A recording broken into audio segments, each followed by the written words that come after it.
Senhor, Ele é bom. Deus seja louvado. Glória a Deus. Pode se assentar, querido, em nome de Jesus. Que a graça, a paz e a misericórdia do nosso Senhor seja com a vida de cada um de vocês, hoje e sempre. Amém? Que bom. Grande alegria sempre poder estar na minha casa. Aqui é a minha casa, irmãos. Eu me sinto muito bem aqui. Quando cada domingo que eu estou aqui, que vejo, né, o rosto de vocês, eu falo, Deus, eu estou no meio da minha família. Deus é isso, é Deus de família. A mesa, irmãos, é lugar de família. Você que está nos assistindo aí na sua casa, fique conosco até o final. Tenha certeza que Deus ainda vai falar tremendamente ao seu coração, em nome de Jesus. Deixa eu fazer uma pergunta antes da gente ir para a palavra. Há algum visitante aqui hoje no nosso meio, entre nós, que esteja aqui conosco pela primeira vez? Alguém? Você? Então me dê licença que eu vou apertar sua mão. Mais alguém, além da irmã aqui? Lá na... Primeira vez? Duda, primeira vez, tá certo. Então tá bom. Querida, eu vou... Qual é seu nome, querida? Sônia, seja bem-vinda em nome de Jesus. Que Deus te abençoe tremendamente. Deus tem coisas grandiosas para você. E essa noite, Ele vai entregar o teu coração, tá? Toda dor vai passar. É um convite à mesa. O Senhor veio aqui para te dizer isso em nome de Jesus. Glória a Deus, queridos. Mas alguém, você, lindona? Você é nossa... Você está visitando a gente hoje? Vem aqui então, para dar um abraço no tio. Que coisa mais linda, gente. Qual é o seu nome? Fala para todo mundo ouvir. Sou Sofia. Sofia, gente. Que lindeza, Sofia. Mais alguém que está visitando pela primeira vez ali, a irmã? Vou chegar lá em nome de Jesus. Aqui, você? Cara, legal, bom te ver. Qual é o seu nome, mano? Cauê. Prazer, Cauê. Deus te abençoe, viu, mano? Obrigado. Volte sempre, hein? Quem mais? Aqui? Então, pessoal, tem uma galera se escondendo aí, gente? Não, né? Tá assim. Tudo bem? Qual é o nome de vocês? A família toda a primeira vez está visitando? O lindão lá é de vocês? Ele é filho de vocês? Traz ele aqui para eu apertar a mão dele. Ela também, vem aqui. Vem aqui que eu quero falar com vocês. É mesmo? O pessoal do pequeno grupo lá, do Monte Cajá. Gente, tá vendo? O pequeno grupo é bênção. Amém, irmãos? Isso é pequeno grupo. Pode aplaudir o Senhor. Aplauda o Senhor. Vem cá, lindeza. Vem cá. Deixa eu te dar um abraço em você. Qual o seu nome? Fala. Ismari. Isso. Glória a Deus. Não entendi não, mas tudo bem. Qual o nome dela? Ismari. Isso. Eu acerto. Vocês vão visitar mais a gente. E aí, você também? Não, você não é a primeira vez, né, negão? Tudo bom? Como é que vocês estão? Tudo bem? E aí, querida?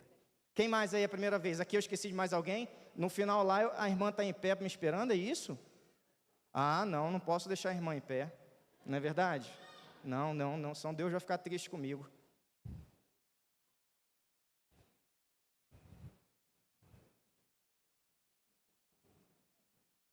Qual o nome da irmã? Posso dar um abraço na senhora? Obrigada, irmã. Que Deus abençoe a senhora, viu? É muito bom ter a senhora aqui. Glória a Deus. Que bom que a senhora está com a gente aqui, viu? Em nome de Jesus. Pode sentar, tá? Quem mais aí? Pessoal lá de trás? Não estou esquecendo ninguém não, né, gente? Gente, não tem ninguém preocupado com o tempo, não. Vocês estão preocupados com o tempo? Não, né? Quando Deus dá a direção, a gente precisa obedecer. Aqui, a família toda. Posso entrar aqui para falar com eles aqui, queridos? Obrigado. Vamos fazer uma bagunça meio santa aqui. Prazer, querido. Qual é seu nome? Adilson, seja bem-vindo. E você, querida? Maria Cristina. Maria Cristina, tudo bem? São só vocês dois? Só? Glória a Deus. Deus abençoe vocês. Muito bom ter vocês aqui com a gente, viu? Em nome de Jesus. Gente, que maravilha, né? A gente receber visita na nossa casa. Eu fico muito feliz. Vamos à palavra do Senhor, gente? Esqueci de mais alguém? Esqueci de alguém? Não, né? Abre a palavra do Senhor, por gentileza, em 1 Coríntios, capítulo 11. Hoje é ceia do Senhor. Então, um texto que a gente conhece muito bem. Então, vai ser o texto base da minha mensagem hoje, 1 Coríntios, capítulo 11, a partir do verso 23. Esse texto a gente conhece bem, né? Então o Senhor vai nos conduzir nessa noite através dele.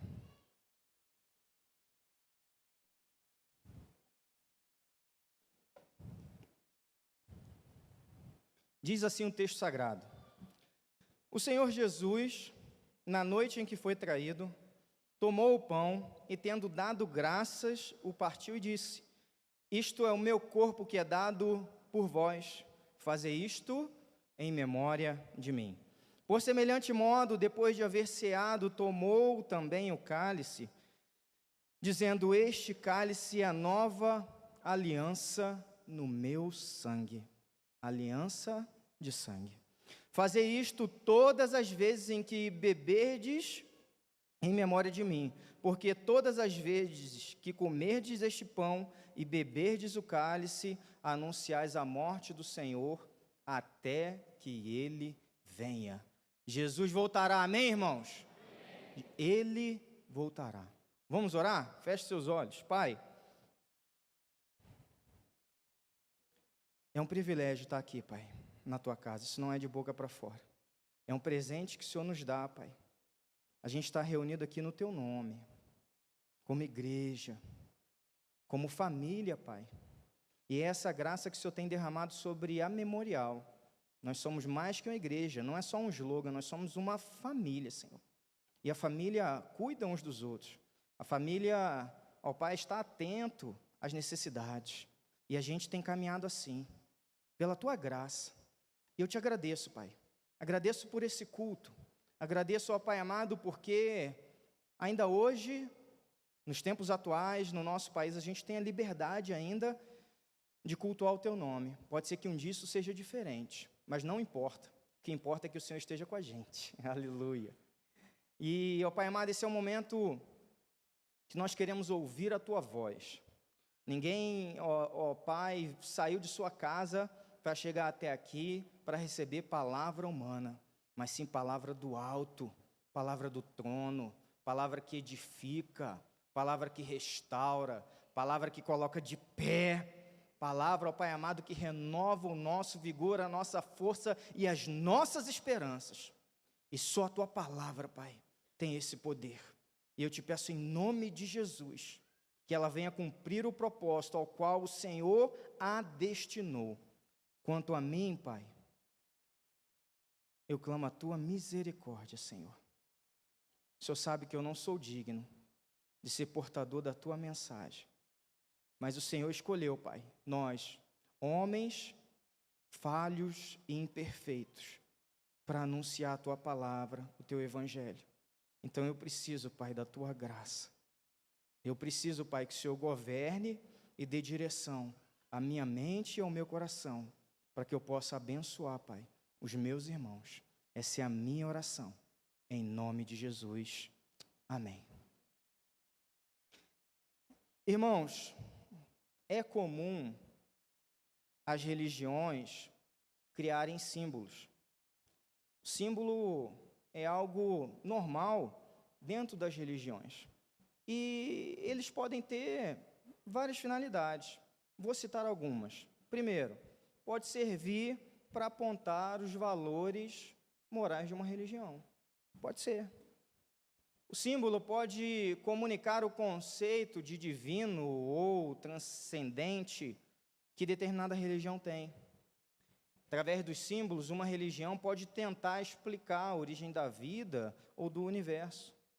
A religião pode usar os símbolos para comunicar a sua visão de futuro. Pegando no nosso caso, a religião pode usar símbolos para estreitar laços de solidariedade e dar senso de pertencimento entre os seguidores. Exemplo, o peixe. A gente sabe que o peixe é um dos símbolos mais antigos do cristianismo, não é verdade? Mas, pastor, por quê? É porque Jesus falou que a gente seria pescador de homens? Não, não é por isso. É porque peixe, quando a gente olha a palavra peixe no grego, ela significa ictus. E aí, houve a criatividade, né? Deus deu isso para os nossos irmãos lá da igreja primitiva, que essa palavra ictus, ela é exatamente o acróstico de uma frase em grego. Iesus Christos theor huios soter, que diz Jesus Cristo, Filho de Deus, Salvador. É isso que significa o peixe. Conta a tradição, não é verdade? Não é um fato bíblico. E então, o que acontecia? Quando um cristão estava perante outra pessoa e que ele tinha alguma dúvida a respeito dessa pessoa ser ou não um irmão na fé, ele pegava e desenhava o quê? Aquele peixinho que a gente tem no carro, né? Pegava e desenhava o quê? A metade dele. Ou seja, isso era um código. Isso era um código que era usado para a segurança dos nossos irmãos. E se a outra pessoa fosse um cristão também, faria a outra metade e formaria o peixe, o ictus. Ou seja, por que eu estou introduzindo a mensagem dessa maneira? Porque os símbolos, independente da religião, eles têm a sua importância e o seu papel. Embora a gente sabe, nós que somos de dentro, que o cristianismo ele não é uma religião. O cristianismo é um relacionamento íntimo e genuíno e verdadeiro com Deus Pai através da pessoa de Jesus Cristo e do Espírito Santo que habita em nós. Amém? Então, isso é o cristianismo. Quem olha de fora acha que é uma religião, mas nós não podemos cultivar religiosidade no meio da nossa fé. É relacionamento, como a gente tem falado, é família, é relacional. Então, quando a gente olha para vários símbolos da nossa fé, eles têm a sua importância. E a gente poderia destacar de todos eles 3, que seria a cruz, o batismo e a ceia do Senhor. Quando a gente une esses 3 símbolos, eles sintetizam a essência da nossa fé. Eles resumem aquilo que nós somos e a obra redentora do nosso Senhor Jesus. Então, hoje eu quero falar sobre ceia do Senhor. A minha palavra é essa, sobre ceia. E a primeira coisa que eu queria destacar é sobre a sua natureza. Qual é, de fato, a natureza do pão e do cálice, do pão e do vinho? Quando a gente olha para as Escrituras, irmãos, não há espaço nelas para a gente interpretar que o pão se torne literalmente o corpo de Cristo e o cálice ou o vinho se torne o sangue na ceia. A gente não pode interpretar dessa maneira, porém, há uma teoria que diz isso. É a teoria chamada teoria da transubstanciação, ou seja, há uma alteração na substância. Então, quando o sacerdote, ele no momento da ceia, ele ora, aquele pão, ele se torna o corpo de Jesus e o cálice, o vinho, se torna o sangue. Agora, isso é meio confuso de entender, porque não muda a textura, não muda gosto, não muda nada, mas se tornou corpo e sangue de Jesus. Gente, ou é ou não é verdade? Se eu tomo um copo de suco, um copo de vinho, é vinho. Agora eu não posso tomar um copo de suco de uva e falar, é sangue, porque não é. Então essa é uma das interpretações. Qual o problema dela? Que na celebração da ceia, se de fato isso estiver acontecendo, o sacrifício de Jesus estaria sendo repetido. Ou seja, se Jesus estivesse de fato presente, ele estaria novamente revivendo um sacrifício. A gente sabe muito bem que o sacrifício de Jesus, ele foi único e suficiente para perdoar os nossos pecados e para salvar toda a humanidade. Amém, irmãos? É isso. Mas também tem uma segunda teoria. Na realidade tem até mais de 2, mas só vou meter essas 2 que são principais. Essa segunda, Lutero defendia ela, que é a teoria da consubstanciação, ou seja, Jesus está presente no pão e no vinho, mas pão e vinho não são alterados na sua essência. É como se fosse uma sacralização dos elementos. Nós também não acreditamos, irmãos, desta maneira. Afinal de contas, pastor, no que a gente acredita? A gente acredita que a ceia é quem sabe? Memorial. Fazer isto em memória de mim. A ceia tem o seu caráter, irmãos, simbólico. É o momento em que a gente recorda tudo aquilo que o Senhor fez por nós. A gente não entende os elementos da ceia de forma literal, como sendo carne e sangue do nosso Senhor. E se a ceia ela é um memorial, ela nos faz lembrar de coisas importantes, amém? Então, a primeira coisa importante que eu quero destacar nessa noite para você, que a ceia nos faz lembrar, é que a ceia, ela aponta para a comunhão. Comunhão, irmãos. Isso é uma das coisas que a ceia sempre vai nos lembrar. A mesa, ela é lugar de comunhão. Quando a gente lê os 4 evangelhos, a gente vê o verbo comer aparecer aproximadamente umas 80 vezes. E quase na sua totalidade, ali, mais de 90% envolve a comunhão à mesa. Na cultura judaica, irmãos, comer juntos significa unidade, significa coesão, significa intimidade, ou seja, homens de valores e princípios diferentes, homens de opiniões divergentes, não sentavam juntos à mesma mesa. Por isso, Jesus ele foi tão criticado por comer com publicanos e pecadores. Jesus era o homem do povo, irmãos. Jesus comia com os pecadores, Jesus multiplicava pães e peixes, alimentava as multidões, Jesus pregava nos povoados, Jesus fazia milagres, Jesus dormia na casa das pessoas, no primeiro contato que tinha com elas, como fez com Zaqueu. Assim vivia Jesus. Jesus escolheu viver uma vida cercada de pessoas. Por isso que eu gosto tanto de estar no meio de vocês. Por isso que hoje eu fiz questão de dar um rolê aí, apertar a mão de vocês e dizer que vocês, nossos visitantes, são especiais aqui. E a gente fica muito feliz de estar aqui, de ter vocês aqui junto com a gente. Jesus era esse homem, irmãos, que andava no meio do povo, só que teve uma ocasião, uma determinada refeição especial, que Jesus fez algo diferente.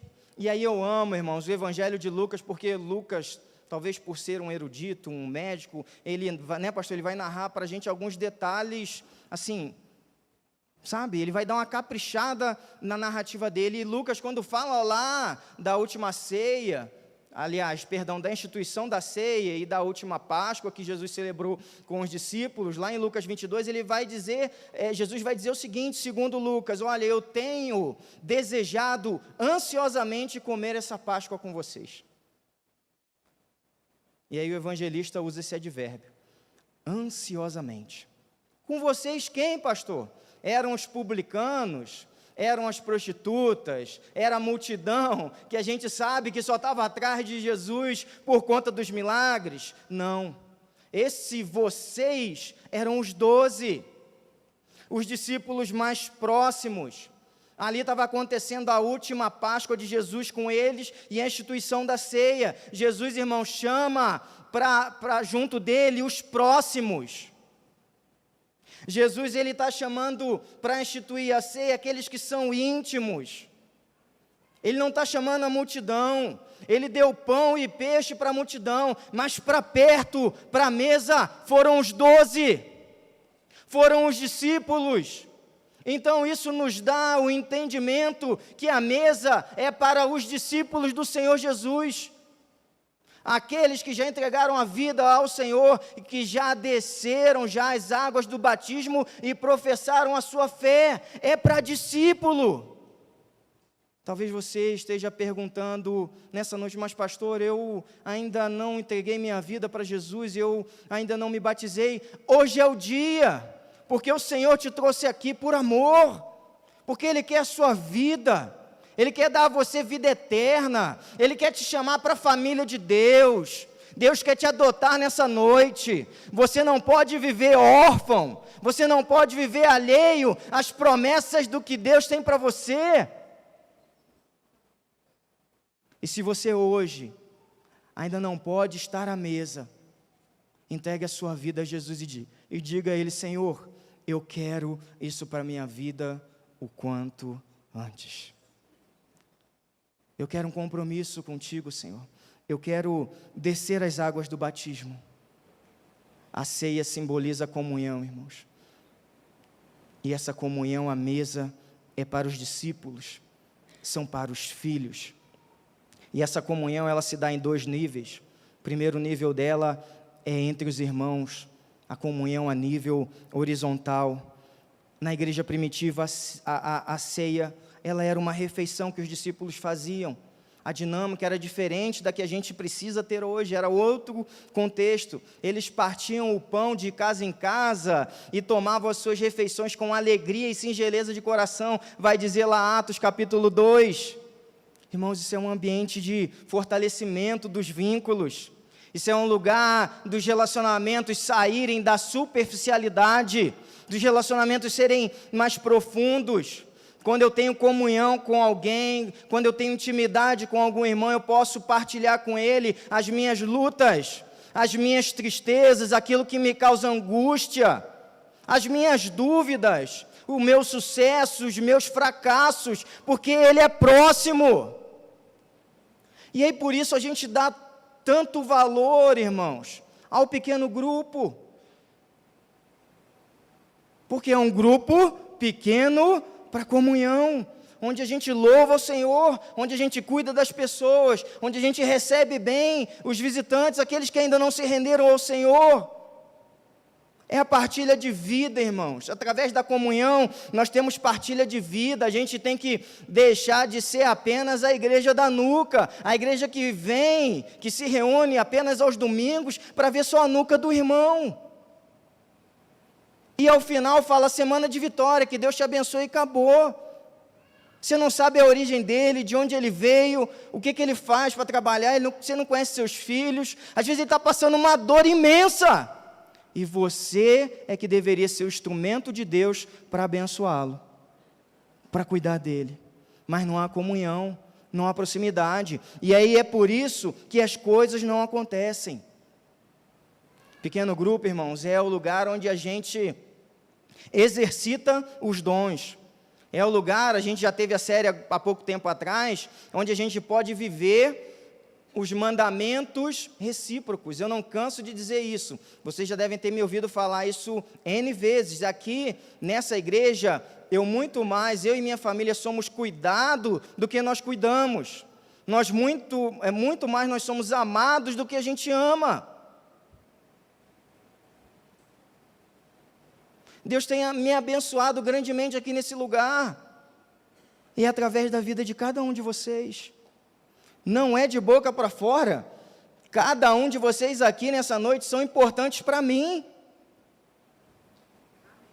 São importantes. Porque nós somos irmãos. Não pelo sangue de pai e mãe, mas pelo sangue do nosso Senhor Jesus. Há um vínculo, irmãos. E ninguém pode quebrar isso. Esse vínculo não pode ser desfeito. Então a gente não pode olhar para a pessoa que está ao lado como se fosse qualquer um. É meu irmão em Cristo Jesus. É herdeiro das mesmas promessas que eu sou. Vai receber a vida eterna como eu vou receber. Como eu costumo dizer, você vai ter que me aturar para toda a eternidade. É eterno o nosso vínculo, irmãos. Mas a comunhão, ela também se dá num outro nível, que é o nível vertical. E aí eu pego a introdução que Paulo faz aos Colossenses, primeiro capítulo, verso 9, esses versos que eu vou citando em casa, você se puder vai anotando, às vezes eu passo um pouco rápido, em casa você lê com calma. Paulo vai dizer assim, olha, nós não deixamos de orar por vocês e pedir que sejam cheios do pleno conhecimento da vontade de Deus. E por que Paulo enfatiza isso logo na introdução da carta? E ele diz, olha, a gente não deixa de orar, para que vocês sejam cheios de Deus. Eu posso deixar de fazer qualquer coisa, mas orar para que vocês conheçam melhor o Senhor, isso eu não deixo de fazer. Por quê? Porque Paulo entendia muito bem que sem comunhão com o Senhor, a vida cristã não progride. Posso ouvir um amém? Amém. Não progride, irmãos. Não avança. A gente vai ficar patinando. Sabe, a gente vai ficar subindo uma escada rolante na mesma velocidade em que ela desce. Você vai ficar estagnado. Não vai para frente. Quando a gente não tem comunhão com o Senhor, a gente não tem força. A gente não tem vigor. Cara, eu olho no meio da juventude, um menino com 18 anos, apático. Pastor. Gente, eu oro e falo, Senhor, dá um 220 nesse menino aí, para ver se acorda.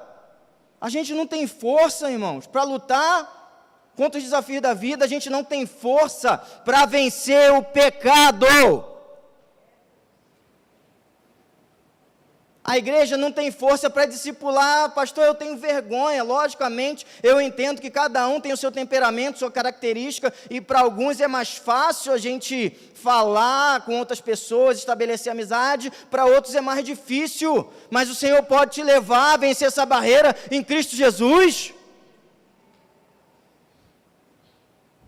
A gente fica fraco, irmãos. Qualquer seta, por menor que seja que Satanás lança, um dardozinho assim, a gente já desanda tudo. A gente não consegue resistir às investidas do mal. A gente fica cego, irmãos, e desorientado. Mais uma vez eu volto para a juventude. Cara, tem umas decisões que eu vejo a juventude tomar que eu falo assim, não, cara, não é possível. Não é possível. Eu não entendo isso. Eu não entendo como é que toma uma decisão dessa, como é que vai se envolver com o emprego dessa maneira, como é que se relaciona com os amigos dessa maneira, como é que faz, eu não entendo, irmãos. Para mim é difícil entender. Para quem não tem o conhecimento do Evangelho, é compreensível, mas para quem está sendo submetido à palavra do Senhor, domingo após domingo, no pequeno grupo, na IBD, tomar algumas decisões, eu não consigo, sinceramente, entender, irmãos. Eu não consigo. Sabe o que é isso? Falta de comunhão com o Senhor. Comunhão demais com o Instagram.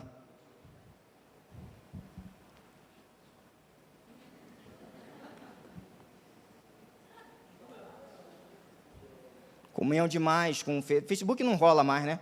É só Instagram. Comunhão demais com o Instagram. Comunhão demais com a internet. Comunhão demais com política. É vídeo de Bolsonaro, é vídeo de Lula, é vídeo daquilo, é mensagem disso, é mensagem daquilo. Comunhão com Deus, irmãos. Estou falando que você não pode passar vídeo, não, tá? Nem isso não, tá? Só estou falando que são os excessos. É aquilo que tira o nosso tempo com o Senhor, que é a coisa que é o tempo mais precioso que a gente tem no dia, é o nosso tempo com o Senhor. E a gente começa, sabe, ser levado pelos compromissos, pela agenda, e está correria, e está assim, e está assado, e o Senhor vai ficando de lado. E o Senhor permanece à mesa. Filho, vem para a mesa. Filho, vem para a mesa. E a gente não. Não, Senhor, depois eu vou. Não, Senhor, agora é isso. Não, Senhor, agora é aquilo. E a gente vai. E a gente vai. E a comunhão vai sempre sendo para depois. Sempre para depois. E aí a gente não entende o motivo da nossa fraqueza. A gente, como diz Salomão, irmão, a gente está correndo atrás do vento. A gente acha que o que vai trazer felicidade para a gente é o namoro, é o casamento. Não que essas coisas não... Como é que eu vou dizer isso? Não que essas coisas não sejam boas e nos façam felizes. Fazem. Só que não é o principal. Não é o fundamento. Não é o alicerce sobre o qual a gente tem que caminhar. A gente acha que a gente vai ser feliz depois que a gente consegue aquele emprego que o salário é muito bom. A gente acha que vai estar tudo de boa para a gente no final dos estudos, depois que a gente casa, depois que a gente compra aquele carro que a gente tanto almeja, a gente vai pagar lá em 120 prestações e paga 3 carros em vez de pagar um, a gente acha que é isso que vai trazer felicidade. Repito, nada disso é ruim, mas o principal da nossa vida, irmãos, é estar diante do Senhor, é estar diante dEle. A mesa, irmãos, ela é um convite para a intimidade. Jesus instituiu a ceia para os 12, para os íntimos. O Senhor quer te trazer à mesa. Você tem fugido da mesa. Você, quando eu digo fugido da mesa, você pode até participar do rito aqui, da ceia. mas você tem fugido da presença do Senhor. A sua comunhão com Ele está esquecida. E o Senhor quer que você volte para o secreto. O Senhor quer que você volte para a presença dEle. Que você volte a meditar na palavra dEle. Porque é só nele, irmãos, que nós encontramos força. Só nele que nós encontramos cura. Só nele que nós encontramos restauração. Irmãos, vocês não têm ideia da quantidade de crente amargurado por aí. Com mágoa. Sendo bem sincero, bem direto e bem honesto. Trancafiado. Sem viver aquilo que Deus tem para a gente. Vive na amargura. Vive na falta de perdão. E está levando, irmãos. E está levando a vida cristã, e está achando que está tudo bem, sabe? E não libera perdão, e eu sou assim mesmo, e falou comigo vai ter resposta, e vai ser na lata, e comigo é desse jeito, e Espírito Santo, fica quietinho por um momento, que agora eu vou resolver as coisas, e é do meu jeito.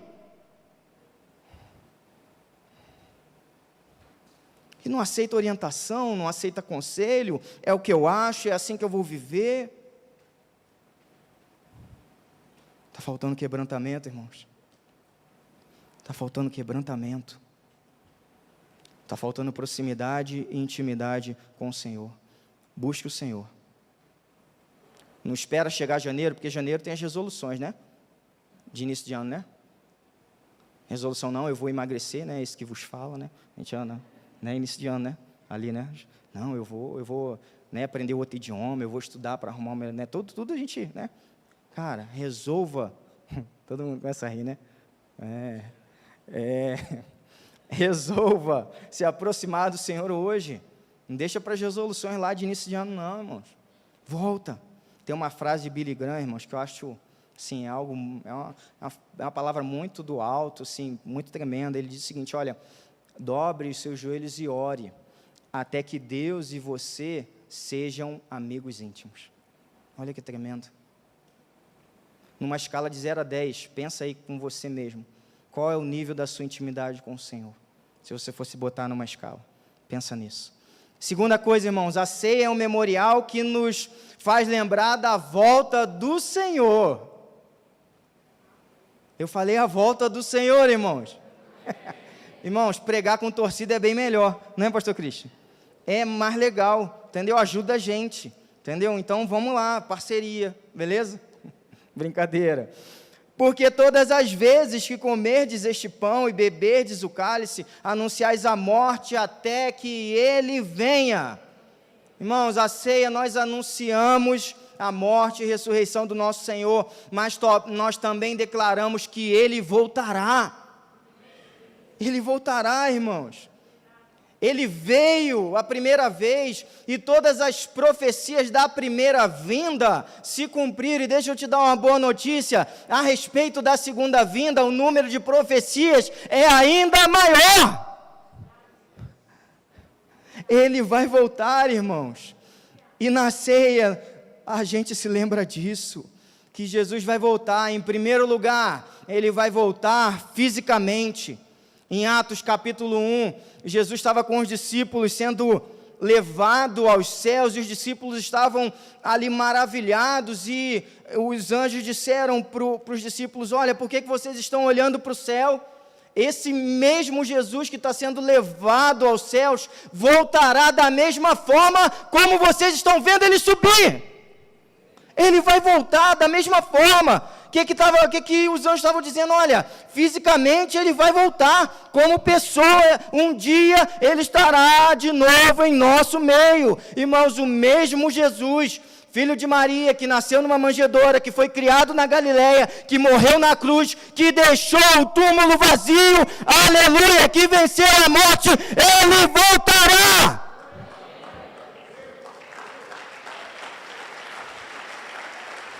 Ele vai voltar, irmãos. Ele vai voltar visivelmente. Apocalipse 1, verso 7. Entre as nuvens ele virá, e todo olho o verá. O Senhor virá nas nuvens, irmãos, com grande poder e glória, e todas as pessoas vão ver. Todas. Pessoas e povos de todos os países, de todos os continentes, de povos de cada canto desse planeta, verão o Senhor, irmãos. Será visível para toda essa terra. Ele vai voltar, irmãos, com a sua glória, com a sua majestade, com a sua realeza, e mais, todos verão e, além disso, ouvirão. Paulo vai falar aos Tessalonicenses: ao toque da trombeta, ele voltará.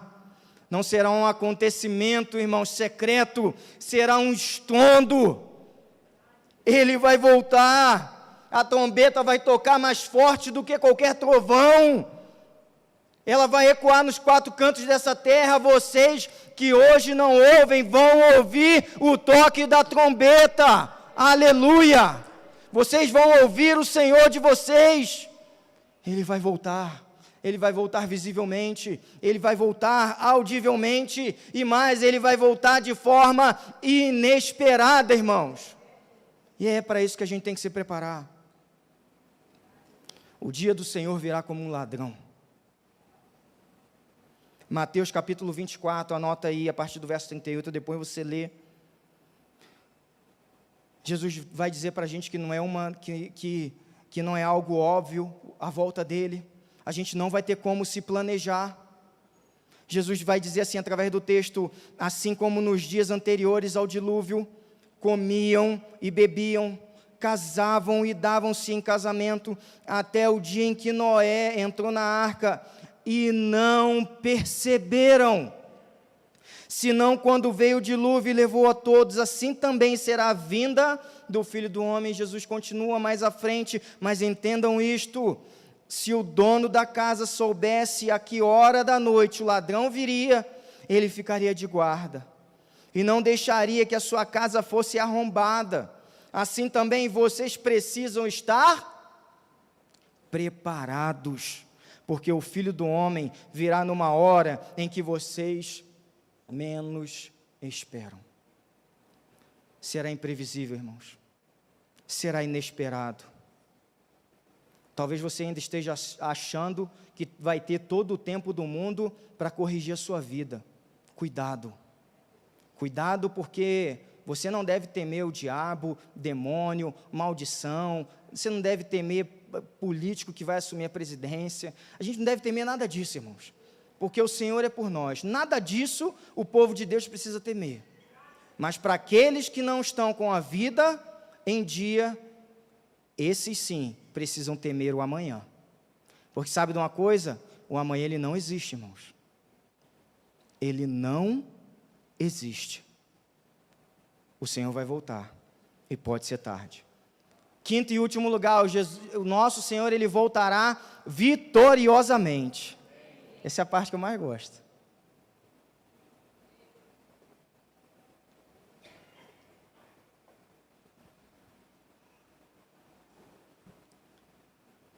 Ele veio humilde como servo sofredor. Não havia nele beleza ou formosura que nos atraísse a ele.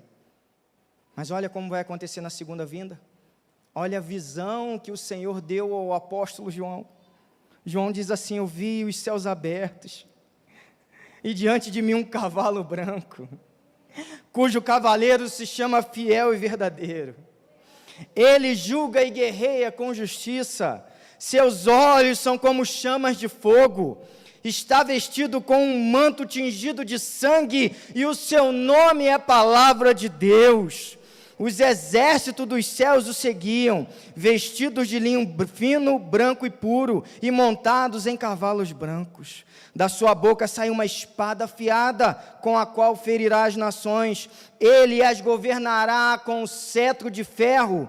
Em seu manto e em sua coxa está escrito: Rei dos reis e Senhor dos senhores. É Ele que reina, irmãos. Mais uma vez, usando a política, não é Lula, não é Bolsonaro que reina, que governa, é o Senhor. Que a igreja precisa de orar e de se render ao Senhor. Sabe por quê? Porque quando ao invés de estarmos à mesa, a gente está como aquela mulher cananeia lá do capítulo 15, pedindo migalha da mesa. É isso que a gente faz quando deposita a nossa confiança num político. A nossa confiança tem que estar no Senhor. Não importa o que vai acontecer, irmãos. Nada parou a igreja. Há 2000 anos. Nero não parou a igreja, nem o imperador romano parou a igreja, o Coliseu não parou a igreja, e se um dia a gente tiver que subir nesse púlpito aqui, correndo o risco de ser preso por pregar o evangelho, nós vamos pregar o evangelho, e a igreja não vai parar. Eu não estou nem aí quem vai assumir. Na minha posição, um deles se assumir vai fazer um estrago grande, mas tudo bem, isso é a minha posição. Mas o meu coração e a minha mente estão no Senhor.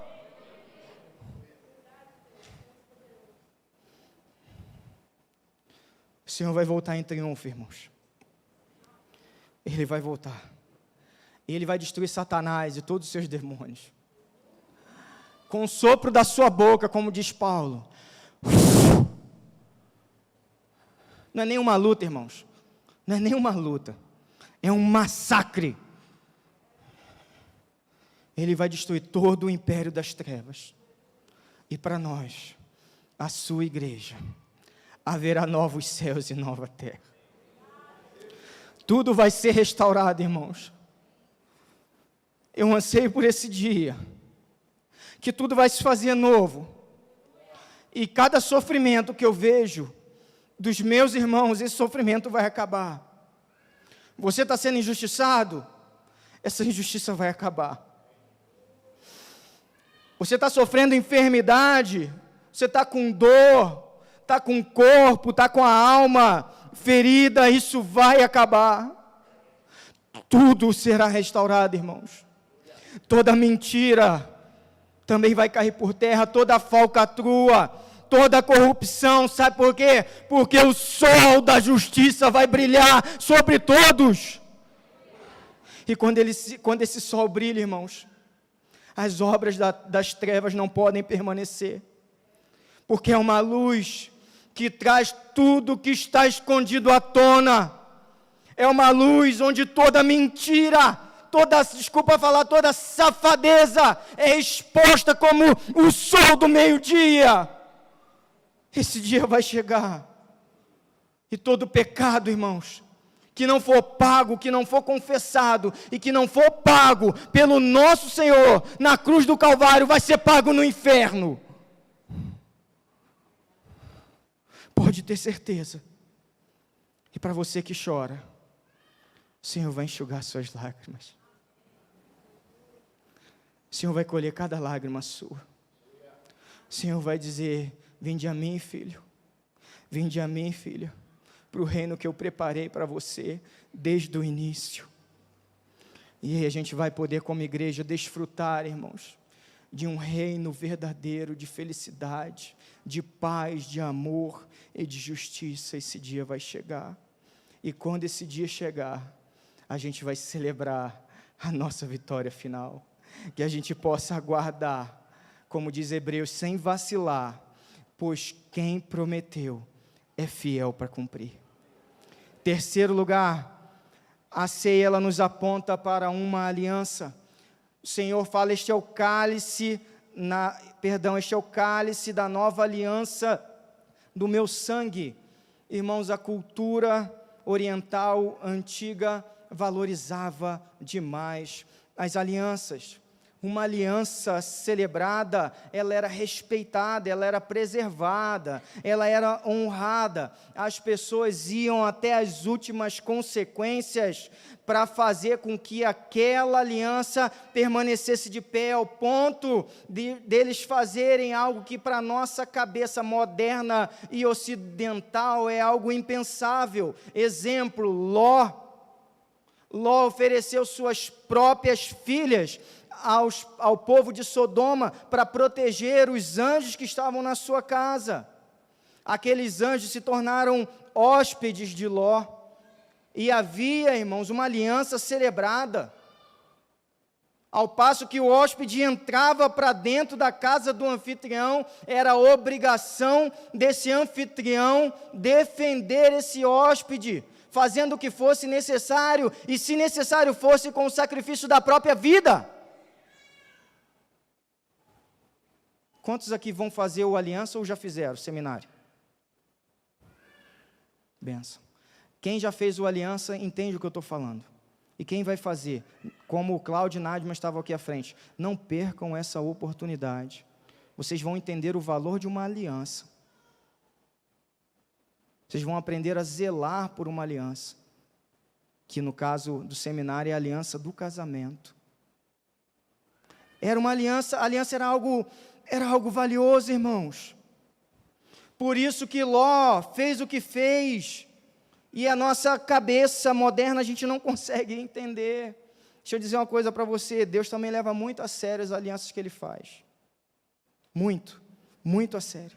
A aliança que Jesus fez conosco é a aliança, irmãos, de sangue. Vou repetir, é a aliança de sangue, o mais alto nível que pode ter de uma aliança entre duas pessoas. Nesse nível de aliança, os envolvidos, eles se misturam. Há uma fusão, há uma união de planos, de projetos, de propósito, há uma fusão de vida. Por isso que a palavra vai dizer, como no casamento, são dois que se tornam um. E aí a palavra também compara o relacionamento do Senhor com a igreja ao relacionamento do noivo com a noiva. Paulo também vai dizer em 1 Coríntios capítulo 6 que aquele que se une ao Senhor se torna com Ele um só Espírito. É unidade, irmãos. Não são mais dois, são um, é fusão. É essa aliança que você celebrou com Jesus. Não é um contrato. Contrato a gente rescinde. Contrato a gente larga a mão. O contrato a outra parte não está fazendo algo que é do nosso agrado, a gente larga, a gente chuta fora. Acabou, vai cada um para um lado. A aliança é diferente, irmãos. A gente está perdendo esse sentido, a gente está perdendo o valor da aliança. Não são mais os meus planos, os meus desejos, não é mais a minha carreira, não é mais o meu trabalho. É tudo o que o Senhor quer para mim. Não tem mais a ver com você, tem a ver com Ele. É tudo por Ele, com Ele e para Ele. Não tem mais o eu sozinho na história. E é isso que parece que o crente moderno não está conseguindo entender. Irmãos, essa aliança, ela é celebrada de forma consensual. Eu amo essa igreja, me perdoa se eu vou ser um pouco duro. Deus não está obrigando ninguém a celebrar aliança com Ele. Não está obrigando ninguém. O Senhor convida. Satanás é que entra metendo o pé na tua porta. Você dá uma mínima brecha, irmãos, assim, ó. Ele já entra fazendo um regaço na tua casa, na tua família. Ele é assim. O Senhor não. O Senhor convida. Vinde a mim. É convite, irmãos, é consensual. Não é nada obrigado. A gente não precisa celebrar a aliança com Jesus forçada, de forma obrigada. Agora, lógico, quem não celebra, obviamente, de cada escolha a gente vai ter uma consequência. A gente sabe disso. Mas não é nada obrigado, irmãos. Então a ceia, ela é um momento em que a gente está aqui para refletir, para lembrar o nível da aliança que nós assumimos com o Senhor. Vou repetir, a ceia é o momento da gente lembrar, da gente relembrar o nível de aliança que nós assumimos com o Senhor. Então, olhando a seriedade da aliança, irmãos, eu não entendo, sinceramente, como alguns crentes vivem. Como se Deus fosse algo secundário. Como se Deus na vida fosse algo sem importância. Fosse um hobby. Eu gosto de futebol, eu gosto de comer isso, eu gosto de comer aquilo. Aos domingos eu até vou para a igreja. Lá é legal, que tem uma cadeira que é confortável. A música do pessoal, o pessoal lá é profissional na palavra, sabe? O pastor, a palavra dele é legal, sabe? Não fica também toda hora falando que eu tenho que mudar, com esse papo, sabe, radical de santidade, esse papo de pecado. Não, é tranquilo. Irmãos, tem gente que não faz ideia do que é a aliança que está celebrando com o Senhor. Não faz ideia. E sabe por quê? Porque hoje, na igreja evangélica brasileira, a gente está com um movimento onde o povo só quer ir para ouvir aquilo que agrada. Essa é a verdade, aquilo que agrada. E tem um monte de púlpitos sem integridade, também disposto a falar somente aquilo que o povo quer ouvir.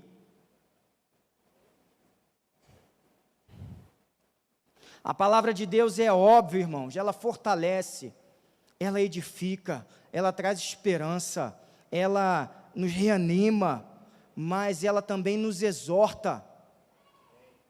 Como ministros do Evangelho, a gente precisa, no púlpito, ministrar a graça do Senhor, mas a gente também precisa confrontar o que está errado.